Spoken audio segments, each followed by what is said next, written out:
charge up your devices, taking your loose objects, and just in case, have a tornado plan available. It's meteorologist Joe Martucci here with an afternoon update on the remnants of Nicole. Rain through sunset here in most places, and then a tornado becomes possible between 4 to 11 p.m. We have seen some places in Virginia and North Carolina with funnel clouds, even tornadoes. So it's a low risk for us, but still something to keep in mind. Good news is it's mostly dry after about 7 o'clock, and that continues until 2 a.m.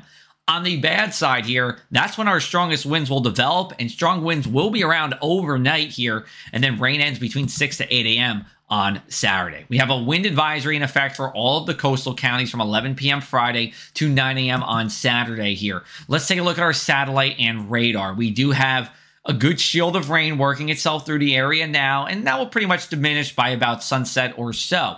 I want to zoom in a little bit for you here, show you these areas that did have funnel clouds and tornadoes as we went through the past couple of hours. You see it from Raleigh getting just into southern Virginia. That's associated with those cells that you see near Richmond. But notice, while there is that cell there that did produce some funnel clouds, it's mostly dry around it here, and that's what we're expecting as we go overnight. So just to show you kind of the phases of this storm, rain today, mostly dry tonight, and then as we go into our Saturday morning, some more rain, which is currently in eastern Kentucky and Tennessee. Temperatures plenty warm to the southeast of this warm front here. I mean, you're seeing Raleigh-Durham in the low 80s here. We're at 67.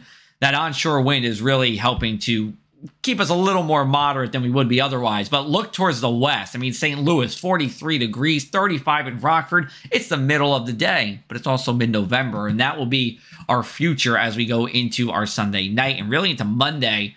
Highs only around 49 to 48 degrees, barely hitting 50 here. Here's a look at our futurecast and winds. These are sustained winds, so not the gusts, but sustained winds. We go to 7 o'clock here. Steady rain's pretty much out. It's just a couple of these showers floating around, and they do have the potential to bring severe weather here. Winds really kick up as we go overnight, so we see 25 to 30 mile an hour sustained winds at the coast, 15 to 20 inland here. And then as we go into Saturday at 2 a.m., start to see this next shot of rain starting to make its way through. But by 6 o'clock, this model, this is the HER model, the high resolution rapid refresh model, showing that this is pretty much out of here by then, and by 8 a.m., we're sunny.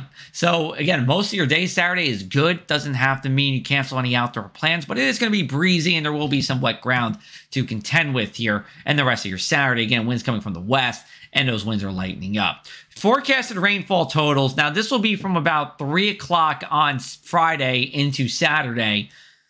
Upwards of a ½ inch. Not much to write home about. We'll certainly take it since lower Cape May County is in drought, but it's not going to cause much in the way of any flooding issues here. I want to show you these winds here about a ½ mile up.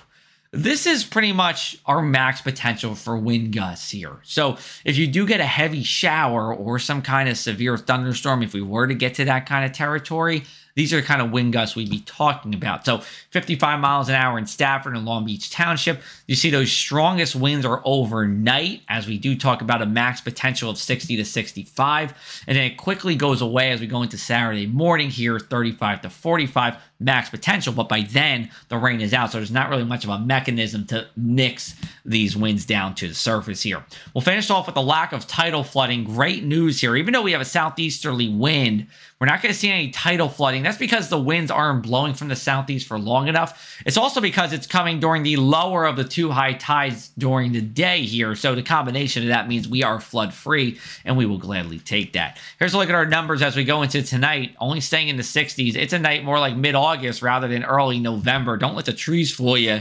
Just because those leaves are almost falling off doesn't mean we still can't get some warm air at night. We had it last weekend. We're going to have it tonight. Your futurecast for the weekend looking like this. Warm on Saturday. Good amount of sunshine, but some rain showers come through as we go into Saturday night.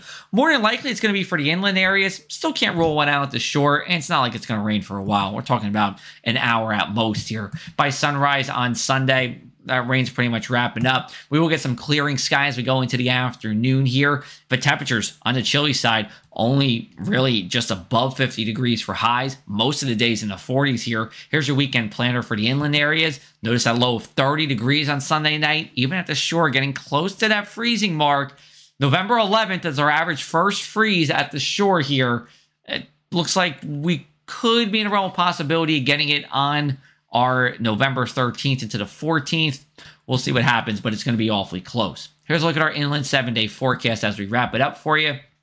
Temperatures only in the 40s for highs on Monday here, despite that sunshine.